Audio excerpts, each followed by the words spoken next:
Ngayon ba nakakaranas pa rin kayo dyan sa atin dyan sa Dubai? Meron pa rin? Yes po, kagabi. Kagabi meron. 7:30 ng gabi yata yun or 7:40, Oo, mga ganyan. nag-message ka. Oo.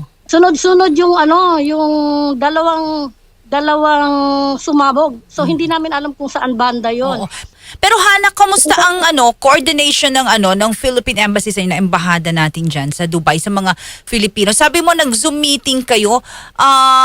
Marami ba ang gusto na bumalik ng Pilipinas na mga OFWs magpa-repatriate? Sa tingin meron din po na humingi na ng tulong sa kanila para mag-repatriation. At isa na rin po ako doon. Nako, bakit gusto mo nang umuwi, Hana, from Dubai? Ang tagal mong OFWs. Ilang taong kang OFWs, Hana?